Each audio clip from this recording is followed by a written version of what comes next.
Entonces, después si tiene una expectativa de vida mayor a 1 año, o sea, es muy importante que no tenga comorbilidades que limitan mucho el pronóstico, y una ferritina, volvemos a la ferritina mayor a 1000, si todo esto se da, entonces estaría indicado iniciar la terapia quelante. Ahora, tenemos todo otro grupo de pacientes que no aparecían en las primeras guías de tratamiento y que sí se empezó a hablar con las guías italianas de la doctora Valeria Santini. Y bueno, y ahora con todos los estudios que hay en trasplante, está totalmente avalado el uso de terapia quelante en pacientes de alto grado candidatos a trasplante. Porque muchos estudios avalan cómo se mejora la sobrevida y la respuesta al trasplante luego de la quelación. Y también otro grupo de pacientes serían pacientes de alto grado que responden a terapia y que tienen una expectativa de vida mayor, también estaría indicada la terapia quelante.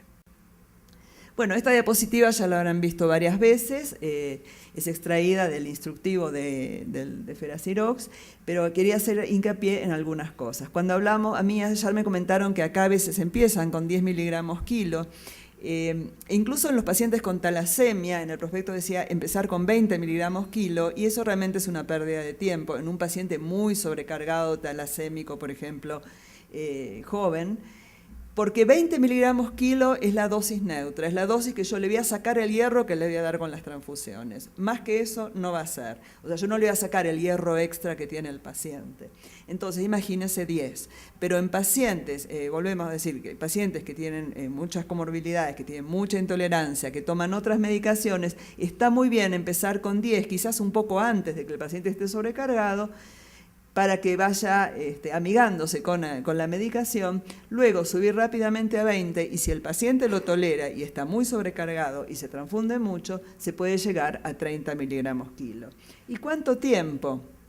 Nosotros al principio, cuando llegaba a 500, sí o sí le suspendíamos, y realmente no tiene sentido, porque si el paciente se sigue transfundiendo, hay que continuar, porque si nosotros sabemos que al suspender va a sobrecargarse nuevamente. Bueno, y en cuanto a los efectos adversos de Feracirox, entonces tenemos el aumento de la creatinina, y lo que más impacta en estos pacientes, bueno, por supuesto es el aumento de la creatinina, más si están con otras drogas, por ejemplo la ciclosporina, y los disturbios gastrointestinales. Eso es algo que en los pacientes jóvenes no se ve, pero en los pacientes con mielodisplasia que toman otras medicaciones, lo vamos a ver en otra diapositiva, se ve mucho los disturbios gastrointestinales. El rash cutáneo se ve en un 7% de los pacientes, elevación de transaminasas se ve en muy poco de los pacientes.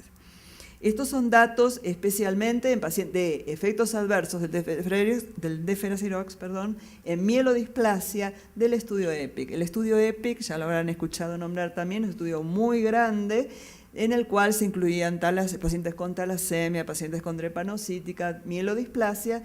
Mielodisplasia fueron 341 pacientes.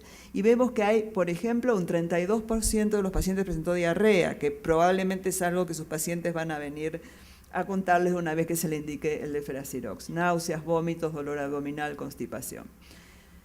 Bueno, y esta diapositiva también es muy interesante en que muestra el aumento de los efectos gastrointestinales cuando se le da otra comedicación. Por ejemplo, paracetamol, tramadol, pacientes que reciben de Feracirox y tramadol reportan 7 veces más eventos adversos que los pacientes que no reciben el tramadol, y del paracetamol el doble. O sea que cuando aparecen estos eventos adversos hay que revisar aparte todas las otras medicaciones que el paciente está tomando.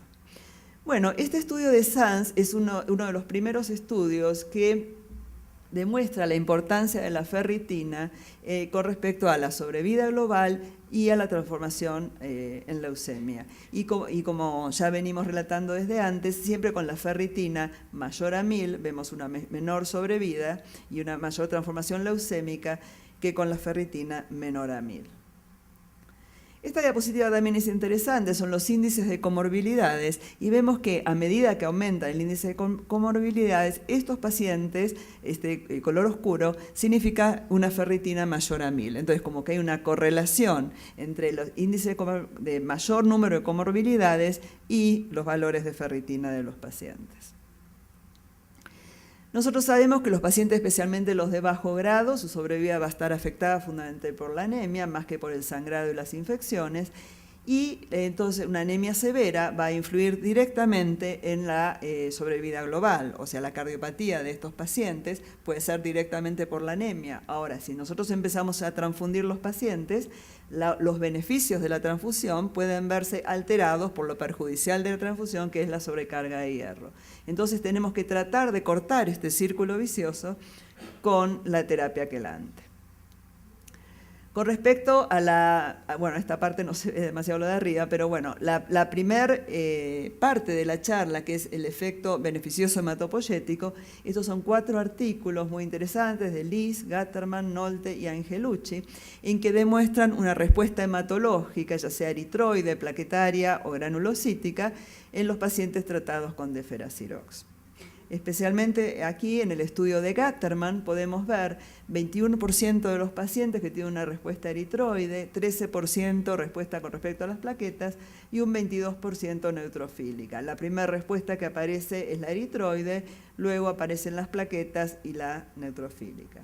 Y otra cosa que es interesante en este estudio es que los pacientes en amarillo o naranja, no sé qué colores, los pacientes que disminuyen más, que tienen una buena respuesta desde el baseline hasta el final del estudio, en que muestran una mayor disminución de la ferritina, son los pacientes respondedores con respecto a hemoglobina o plaquetas. Eso es importante. O sea, eso se ve tanto con respuesta eritroide, respuesta de plaquetas y respuesta neutrofílica, los pacientes que disminuyen más la ferritina. Este es un estudio de List que también muestra lo mismo, una respuesta eritroide, de plaquetas y de neutrófilos, y aquí aparecen los que hablamos en la primera diapositiva, que son los LPI. Se podría dar toda una charla de 1 hora de los LPI, y el Deferasirox, al tener una vida media larga, lo suprime y con los estudios farmacocinéticos que se hacen, se ve que los LPI están siempre por debajo de los valores normales.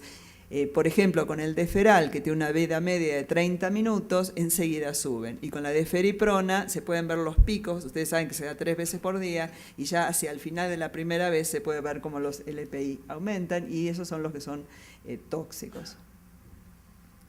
Bueno, y este es un estudio de Angelucci que divide a los pacientes en 3 grupos según los requerimientos transfusionales, y podemos ver que el 15% de los pacientes, el 5% a los 6 meses, el 15% a los 9 y el 19% al año adquieren una independencia transfusional. Y él llama como independencia transfusional, puede ser también qué es independencia transfusional, que los pacientes no reciben transfusiones por un lapso de 3 meses con una hemoglobina estable de 9. Bueno, y estos son los distintos mecanismos por los cuales el Deferasirox influiría en la hematopoiesis, que los vamos a pasar. Bueno, con respecto a al diagnóstico de la quelación, les quiero mostrar un caso que me resulta mucho más ameno para, en vez de estar hablando cómo diagnosticamos la sobrecarga de hierro. Esta es una paciente de 66 años que se presentó en el hospital con diagnóstico de mielodisplasia y sobrecarga de hierro, una anemia refractaria o 46XX, muy transfundida, con 52 unidades de glóbulos rojos en un año y con una ferritina sérica de 5000. Ella en un principio había recibido deferoxamina hace muchos años, ustedes saben que la deferoxamina es una excelente medicación, pero la adherencia es muy baja, y por eso es que llegó con 5000 de ferritina, se le empezó a indicar Deferasirox con una muy buena respuesta. Luego la adherencia con la Deferasirox tampoco fue tan buena, y para agosto del 2012 estaba con una ferritina de 2000. Cuando ella participó de un estudio que se llama Asimila, que es un estudio que se hizo en ciertos países de Latinoamérica, en que se evalúa la sobrecarga de hierro a nivel hepático, cardíaco y la ferritina sérica. Bueno, entonces, y se hace por el método del Ferriscan. A esta paciente se le hizo entonces una resonancia hepática y podemos ver que estaba con 18,2 miligramos de hierro por gramo de tejido seco. Yo no sé o sea, esto se puede hacer también en biopsia, por supuesto, se hace por espectrofotometría, y hoy en día, ya que nos digan más si queremos seguir un tratamiento quelante, tanto por biopsia como por resonancia, que nos digan que la sobrecarga es leve, moderada o severa, no nos sirve porque no es fácil después evaluar el seguimiento. Tanto por resonancia como por biopsia, nosotros necesitamos que nos digan los miligramos de hierro por gramo de tejido seco, o que también en algunos lados lo informan como micromoles. Y hay una fórmula